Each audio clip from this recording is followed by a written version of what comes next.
pa ìrúbọ. What do we mean?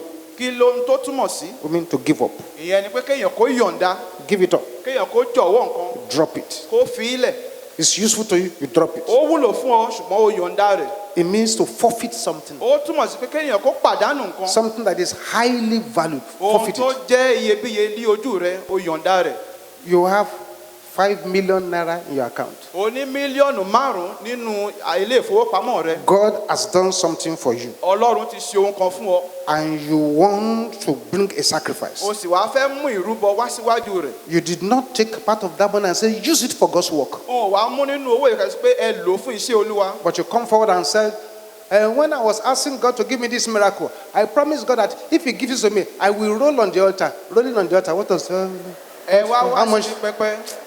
Ẹ wá ń jẹ́rìí pé nígbà tí mò ń sọ pé k'Ọlọ́run kó ṣe iṣẹ́ ìyanu yìí fún mi, mo jẹ́jẹ́ níwájú rẹ̀ pé n ó wá sí pẹpẹ níyìn, n ó sì máa yí nílẹ̀. Rolling on the altar costs you nothing. Yíyí lẹ̀ níwájú Ọlọ́run yìí kò ná ọ ní ohunkóhun. You can as well roll in your bedroom. O lè yí nínú yàrá tó ń sùn sí. But added to that rolling, Ṣùgbọ́n láti jẹ́ àfikún sí yíyí nílẹ̀ you yìí, must make a sacrificial offering. òun láti fi ọrẹ kan sílẹ̀ gẹ́gẹ́ bí ohun Our ìrúbọ. generation does not like that. Ìran wa lóde òní wọn kì í ṣe nǹkan báyìí. To sacrifice Láti rúbọ, is to let go òun ni láti yọ̀ǹda, and to surrender, òun láti jọ̀wọ́, no matter how tough. bó ti wù kó le tó. There is a woman that is in this service now. Arábìnrin kan wà tó wà nínú ìsìn báyìí. When she joined Mountain of Fire, Nígbà tó darapọ̀ mọ́ orí òkè náà àti iṣẹ́ she ìyanu, had boxes of jewelries. ó ní ọ̀pọ̀lọpọ̀ àpò tí ó kó Gold, góòlù plenty.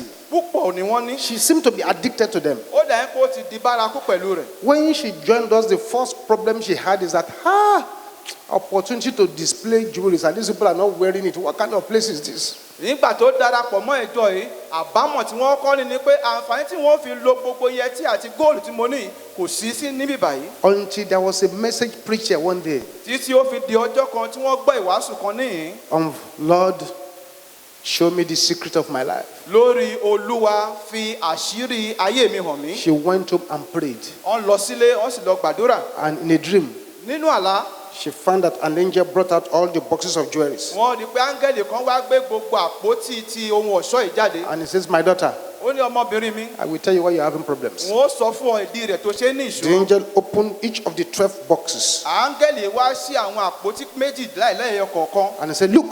Ó ní wò ó. And all the jewelries became tiny snake, and they began to rise up like this. Gbogbo àwọn ohun ọ̀ṣọ́ yìí wọ́n wá di ejò kéékèèké, gbogbo wọn wá ń dìde In lóòrùn all báyìí. boxes. Nínú gbogbo àwọn In àpótí yìí. fact, the next morning, she couldn't touch the boxes again. Ní òwúrọ̀ ọjọ́ kejì gan kò lè fọwọ́ kan àpótí kankan mọ́. She sold off everything Ó ta gbogbo rẹ̀ dànù. Everything. Gbogbo rẹ̀ ló tà. and put the money into the things of God. Ó wá fi owó náà sínú ohun ti Ọlọ́run. Right now, Lọ́wọ́lọ́wọ́ yìí, she's a multimillionaire. ó jẹ́ lọ́rọ̀ yanturu. Sacrifice. Ìrúbọ, Sacrifice. ìrúbọ. It's difficult to do. Ó nira láti ṣe. In fact, the bank manager told her that she was crazy. Ọ̀gá ilé ìfowópamọ́ kan sọ pé ó ti sínwín. So you're crazy. Pé ó ti ya How can wèrè you o. sell all this thing? Báwo ló ṣe ta gbogbo ohun ọ̀ṣọ́ yìí? Dash the money out like that. Tí o sì wá yọ̀ǹda owó náà báyìí. Today, beloved, unfortunately, Lónìí ó ṣe ní láàánú olùfẹ́. the message of sacrifice has been abandoned. Pé ọ̀rọ̀ tó ní ṣe nípa ìrúbọ àwọn èèyàn ti pàtì. This is why the church is powerless. Nítorí díẹ̀ yìí ni ìjọ ṣe jẹ́ ìjọ tí ò lágbára. The truth is this. Òtítọ́ ibẹ̀ nìyí. Wherever your treasure is, that's where your heart will be. Níbikíbi tí ìṣúra rẹ bá wà níbẹ̀ ni ọkàn rẹ yóò wà. The trouble with us is that the present day church, our heart is not in heaven. Ètò wà àṣírí tó wà níbẹ̀ ni pé ìjọ òde òní gan ọkàn wa ò sí nínú nǹkan ti ọ̀run. Paul made sacrifices for his faith Pọ́ọ̀lù ó yàn ó ṣe ìrúbọ fún ìgbàgbọ́ rẹ̀. and was happy with it. Inú rẹ̀ sì dùn sí i. There is nothing in this world, though, Kò sí ohunkóhun nínú ayé yìí o. like living for God Tó lè dàbí ẹni pé kéèyàn kó gbé ìgbé ayé tó wà fún Ọlọ́run. without paying the price. Láì san owó téèyàn láti san It fún. will cost you something. Yóò ná ọ ní ohun kan. It will definitely cost you something. Dájúdájú yóò ná ọ ní ohun kan. There's a powerful book in the market. Ìwé kan wà tó lágbára tó wà lọ́jà báyìí. They call it Fox's Book of Matthias. Wọ́n máa ń pè ní ìwé ti àwọn ajẹ́rìí ikú Kristi. No.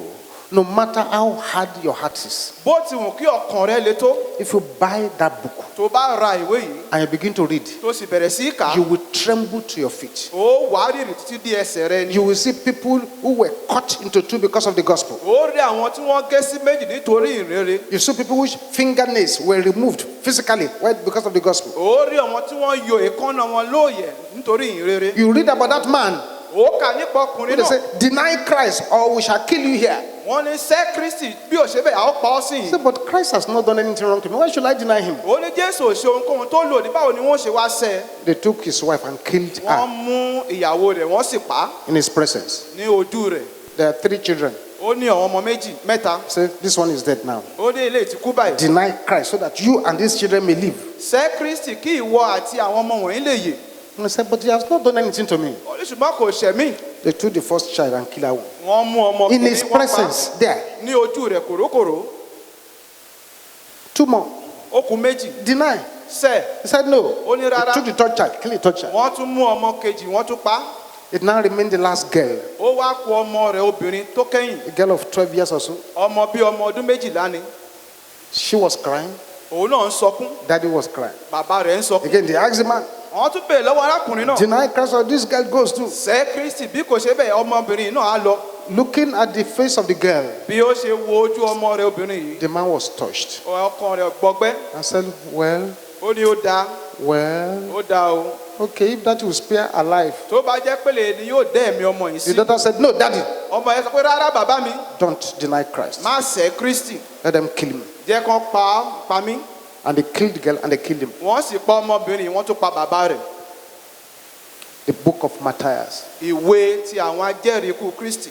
There are people like that have gone ahead of us. àwọn ènìyàn bẹ́ẹ̀ wà tí wọ́n ti lọ ṣáájú wa. We have people here complaining about ordinary fasting. a ní àwọn èèyàn tó ń kùn tó ń kọminú nìyí nítorí àwẹ̀ gbígbà. We have people here complaining when somebody offends them, we say keep quiet. Say, I don't like keeping quiet. By my nature, I don't keep quiet. I must talk back. We have a people who ní cannot àwọn ènìyàn sacrifice. tí àwọn èèyàn bá ṣẹ̀ wọ́n wọ́n á máa kọminú ẹ dákẹ́ ẹ dẹ́kun wọn á ní rárá kì í ṣe ìwà wọn láti máa dákẹ́ tó ń bá We have ṣẹ̀ people who wọ́n. say, remove this your makeup. Remove all these funny jewelries that is putting you in trouble. You are a woman. Stop wearing men's clothes. Say, no.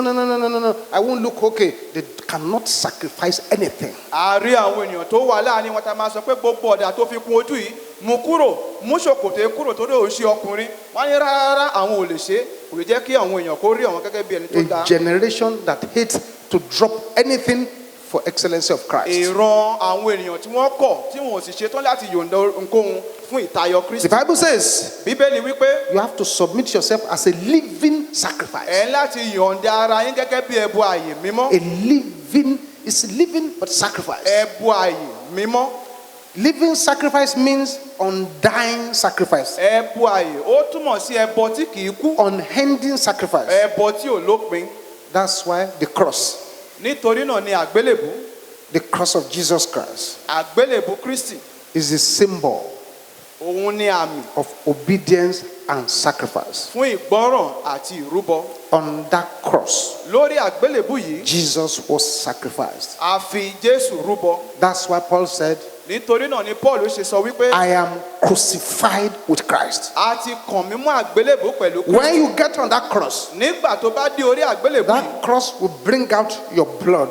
àgbélébù yìí á mú ẹ̀jẹ̀ rẹ jáde. The preaching of the cross is the preaching of sacrifice. ìwàásù ti àgbélébù ni ìwàásù ti ìrúbọ. The preaching of the cross is the preaching of sacrifice. ìwàásù ti àgbélébù ni ìwàásù ìrúbọ. In 1 Corinthians chapter 1, nínú Kọ́ríńtì kínní orí kínní verse 18, ẹsẹ̀ kejìdínlógún. this is a generation ìran kan lélẹ́yìí. wherever their convenience is threatened a little bit, nígbàkigbà tó nǹkan bá ń dún kokò mọ́ ìrora they wọn protest with madness. wọn á kọminú bí ẹni tó sínwín ni. 1 Corinthians chapter 1, verse 18. ìwé Kọ́ríńtì kínní orí kínní ẹsẹ̀ kejìdínlógún. For the preaching of the cross is to them that perish foolishness, nítorí pé wèrè lé ọ̀rọ̀ àgbélébù sí àwọn tí ó ṣègbé but unto us which are saved, ṣùgbọ́n sí àwa tí à ń gbàlà it is the power of God. agbára Ọlọ́run ni. To us which are saved, Sí àwa tí à ń gbàlà, it is the power of God. agbára Ọlọ́run ni. The preaching of the cross is the preaching of sacrifice. Ìwàásù ti àgbélébú ni ìwàásù ti ìrúbọ. Sacrifices, whether positive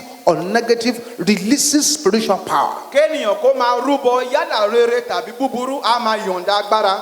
Why should a child of the devil Èéṣe tí ọmọ èṣù agree to go to the cemetery tí yóò gbà láti lọ sí ìtẹ́ òkú and be sleeping on tops of a corpse for 201 days while fasting, while the children of God cannot fast for 1 day? kó sì máa sùn lórí òkú kan fún ọjọ́ mọ́kànlélígba nígbà tí ọmọ Ọlọ́run gan kan pàápàá kò lè gbààwẹ̀ fún ọjọ́ kan? Why should a child of the devil abstain from sex for 3 years because he wants power, but the believer cannot control himself? Báwo ni aláìgbàgbọ́ tí í ṣe ọmọ èṣù yóò yọ̀ǹda tí ó sì kúrò pé kò bẹ́ẹ̀ nìkankan lò pọ̀ fún ọdún mẹ́ta nígbà tí ọmọ Ọlọ́run kan kò tiẹ̀ lè ṣe ohun tó súnmọ́ eléyìí? Sacrifices, whether positive or negative, releases spiritual power. Ìrúbọ bóyá rere tàbí búburú á máa yọ̀ǹda agbára. And like I told you before, Bí mo ti sọ fún wa tẹ́lẹ̀ this is why many satanic operations engage in all kinds of sacrifices. nítorí ìdí èyí ni àwọn ìṣe Sátánì púpọ̀ máa ń yọ̀ǹda tó sì máa ń hùwà ìrúbọ. Animals, Ẹranko, human beings, àwọn ènìyàn, birds ẹyẹ, are sacrificing rituals to release power. wọ́n á máa fi wọ́n rúbọ nínú àwọn ètùtù wọ́n máa ń ṣe láti gba agbára. All those people who are seeking spiritual power, they are always asked to make sacrifice. Gbogbo àwọn ènìyàn tó máa ń wo agbára nípa ti ẹ̀mí, wọ́n á máa sọ fún wọn pé wọ́n máa ṣe ìrúbọ. Many Christians are powerless Púpọ̀ ni àwọn Kìrìsìtẹ́nì tó jẹ́ because aláìlágbára they make no sacrifices for the Lord. nítorí pé wọ́n kọ̀ láti ṣe ìrúbọ kankan sí Olúwa. There is power only when there is sacrifice. Agbára máa wá nígbà tí ìrúbọ bá wà. Mary Slessor Mary Slessor left a comfortable country, ó fi ìlú rẹ̀ tó jẹ́ ibi ìrora sílẹ̀, came down to Nigeria, ó wá sí orílẹ̀-èdè Nàìjíríà. went to the bushes of Calabar, Ó lọ sínú àwọn igbó tó wà ní going ìlú to the Calabar. place as a nurse, Ó sì ń lọ síbẹ̀ gẹ́gẹ́ bí nọ́ọ̀sì. eating anything, Ó ń jẹ ohun tó bá rí. feeding herself on anything. Ó máa ń jẹ ohunkóhun tó bá rí ló ń No jẹ. light, no water. Kò sí iná, kò sí omi. That is sacrifice. Ìyẹn là ń pè ní ìrúbọ. Sacrifice. Ìrúbọ. David Livingstone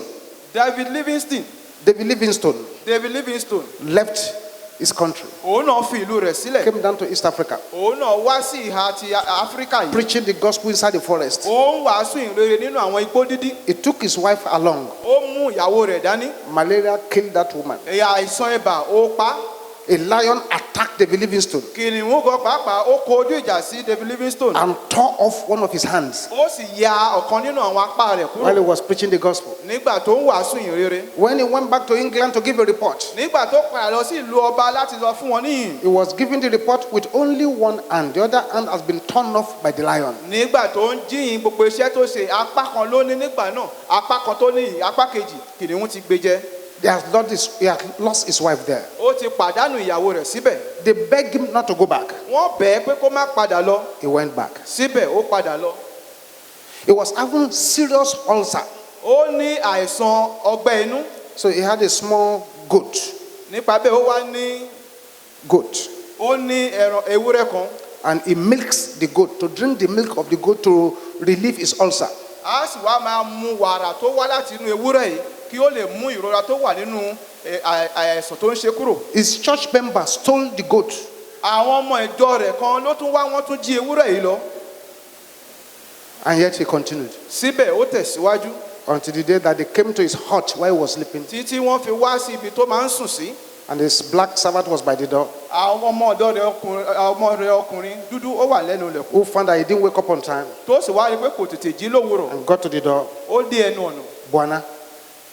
Buana. Buana in the language means Oga. Ó ní buana ìyẹn tó túmọ̀ sí ọ̀gá. Buana. Ó ní buana Buana. ọ̀gá. Buana. Ọ̀gá. Oga was dead. Ọ̀gá ti kú. Sacrifice. Ìrúbọ. For example, Fún àpẹẹrẹ, when you fast, nígbà tẹ́ bá gbàwẹ̀, that fasting àwẹ̀ tó gbà yìí, is sacrifice. ìrúbọ ló jẹ́. Because you are denying your body of food. Torí òun ṣẹ́ àgọ́ ara rẹ fún oúnjẹ ni. It releases power. Á yọ̀ǹda agbára. When you give sacrificially, Nígbà tó bá fi nǹkan sílẹ̀ pẹ̀lú ìrúbọ tó kan ọ́ you lára, are denying your soul. òun ṣẹ́ ẹ̀mí rẹ. It releases power. Á yọ̀ǹda agbára. When you decide to serve, nígbà tó bá pinnu láti yọ̀ǹda ara rẹ fún lílò selfless service for the Lord, pé kó Olúwa kó lò ọ́ bó ti fẹ́. you are denying yourself from being spiritually served to serving others. ò ń sí ara rẹ pé nípa ti ẹ̀mí kó má bàa sẹ́ àwọn tí ò yẹ kó sẹ́. You are releasing power. ò ń yọ̀ǹda agbára nípa ṣíṣe bẹ́ẹ̀. The fasting you do àwọn àwẹ̀ tó bá ń ṣe brings sacrifice. It's sacrifice. You fast from your meal. It's your sacrifice. Then power comes. nígbà tó bá wá rúbọ látàrí àwọn àwẹ̀ wọ̀nyí agbára á dé. When people give up all kinds of things for the work of God and for the things of God, you are releasing power. nígbà tó àwọn èèyàn bá yọ̀ǹda oríṣiríṣi nǹkan nítorí iṣẹ́ Ọlọ́run kó lè tẹ̀síwájú ẹ̀ ń yọ̀ǹda